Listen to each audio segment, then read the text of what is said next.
Now I want to talk about something that I use often, and I believe I even mentioned it earlier in this course, and it's called match frame. Now you're probably wondering, what am I ever going to do with something called match frame? Well, I want to talk to you about the different concepts and how it works and explain why you might actually use it while you're editing. So let's look at a few use cases for how match frame actually works. So we're back in our main edit timeline here from the promo video that we created.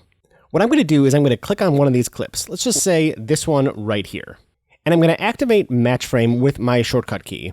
And what I'm going to do is I'm going to select this clip here on my timeline, and I'm going to push F for match frame, or any shortcut key that you've already set for it.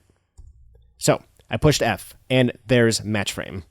Now, here's what you may have noticed happened. When I pushed match frame, it loaded it up here in the source, and it created an in and an out point that is the in point of the clip on the timeline and an out point of the clip on the timeline. And here's basically what happened when we pushed match frame. Premiere did this for us. It went over to the bin, it found this clip. So in this case, it's in footage, and it's in promo, and it's clip number A24. Let me zoom in here, A240505, clip number 20. So looking for clip 20 here. So A24, clip 20, and it double clicks it, and it loads it up here for us. Or it takes it and drags it up here for us. That's essentially what it did for us automatically with one keystroke. Now, why is this a useful trick? Why would I ever need to actually do this? Well, the great thing about match frame is if I come over here to this clip and I match frame it, it brings it in here. It sets the position of the playhead at the same position that it found in the timeline. It sets an in point and an out point for what the selection was that's in the timeline. And now I can scrub through the shot. And maybe I like a different part of this shot than the part that's actually in the timeline. So as I'm watching my promo here, like how to look cool while working in slow motion. So maybe I want to change this. Maybe I think to myself, you know what, this doesn't look cool enough while working in slow motion. Let me find something even better. So I can go back through, I can match frame, brings it up to the source. I can find another part of it, like walking. That's really cool. I can make an in point, and I kind of move and sit down, and I'll make an out point, and now I can just grab the video clip here and drag it in. I can just realign this and move it down and overwrite the one that was there. And there it is. Or I could have, I'm going to undo this now. I can take this and I can do an insert edit or an overlay edit. So it still works with our 3-point editing or our drag and drop editing. And this is a quick way to work through your entire timeline. For example, I can say this one's fine how it is now, but let's come over to this one here. So we're saying, and how to edit while sitting in a strange, uncomfortable position on the. And I think to myself, okay, is this the perfect moment to put with that voiceover? Maybe there's a better shot of me in this actual take where I'm shuffling around. I can click this, match frame it, and I can scrub through.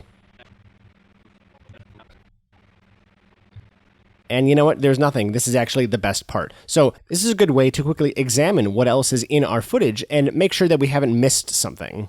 Now, something else that's kind of cool about match frame that we're going to talk about a little bit later in this advanced course is option dragging. Let me go back to this one here where we did in fact find a section of the shot that might be better. Let me just match frame this again. I'm going to go to the part of the shot that I thought was even cooler, me walking here. So we'll make an in point, and that's pretty good. Now, I could, like I said, make an out point, take this, drag it, extend the end of it here, and then line it up and put it down there. Then I could copy from this clip here, and I can right click and paste attributes, and I can put the lumetric color back on, and we can put the color correction back in place, and we could do all that work. But there's a much faster way of doing it, and we're going to cover it later, but I want to show it to you very briefly. I'm going to undo all of that. What I can do is I can take the video, and while holding the Option or Alt key, I can drag it onto my original clip in the timeline. This will effectively replace it from the endpoint of what I had set in my source. So now if I play through this here, like how to look cool while working in slow motion. And I agree, I look very cool in slow motion there.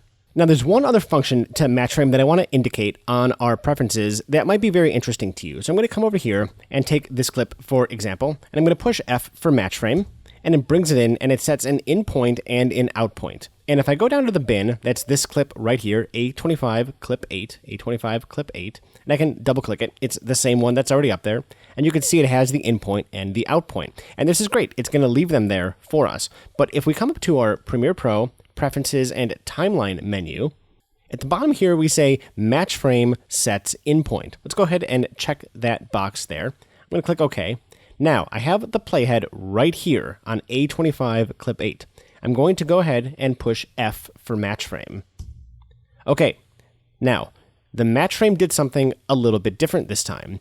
This time, it set an in point where the playhead was, as opposed to setting an in point and an out point where the clip appears on the timeline. And this will stay that way on that clip in the bin as well. So if I were to go through all of these clips, for example, this one here, let's find a good part of it, like right here, for example, and I push F for match frame. Right there, it sets an in point on the clip. Now, why would you want to use these two different methods of setting an in point on your clip when you match frame? Well, let me show you an example of where this might actually come in handy. Let me go ahead and clear the source here. I'm going to close up this bin, and I have some footage that I pulled in from another project. I'm going to drag this footage into our new timeline icon here. We'll get a new timeline going. Now, this is footage from the film Compatibility, which we used in our Art of Music Editing course as an example in one of our workshops. So if you haven't checked out that course, it's a really cool workshop, and we talk about scoring this film from start to finish. So here is some raw footage from that movie. This is the slate, and here's a couple of shots. This is a slate, the slate, and the slate. And, you know, they did this for every single shot of the movie. And what we can do, since we're going to have to sync up some audio for this movie, is go to where the slate claps, which is like right here, just right there. And I can make an edit on the clip. Go to the next one.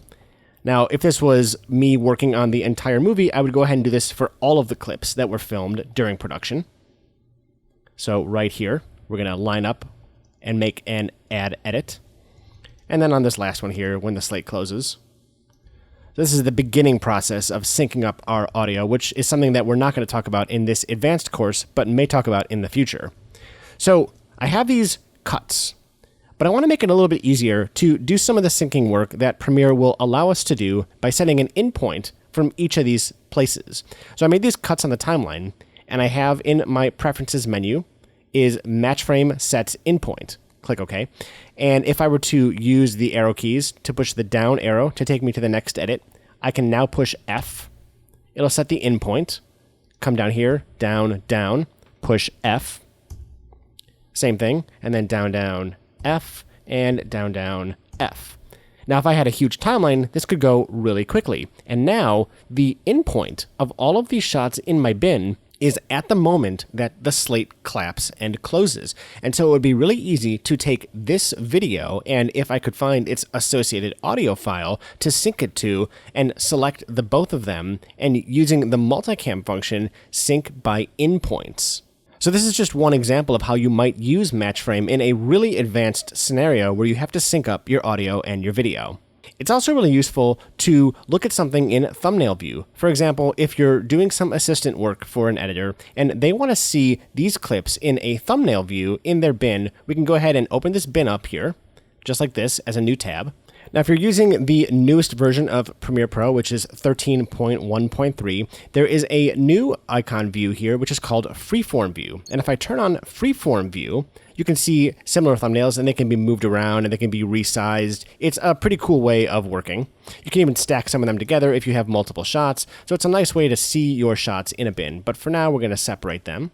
And what I'm going to do is I'm going to move a little bit further into my timeline here and find a good point where he's looking at her. So this is his coverage, and I can match frame right here. And that will update the view in Freeform. Same here with this shot. I'm going to come over here. This is a good camera angle of her. I'll just click on this and set an in point. Same thing, it'll update. And then these two shots as well. So we'll just come over here and do this one.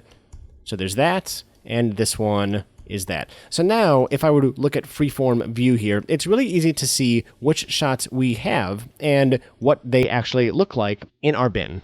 So this is just one example of how powerful the match frame technique actually is. We're going to have some homework on this lesson. The first thing you want to do is use match frame on every clip in your promo edit, and see if you can find a better portion of the shot to use instead of what's in there. It's okay if you don't find anything better. This is about practicing using match frame when you revise your work. Next, I want you to change your preferences so that match frame sets in point. Finally, find a good thumbnail image for the clips in your timeline by using match frame. Coming up in the next lesson, we're going to talk about the magic of the Alt or Option key.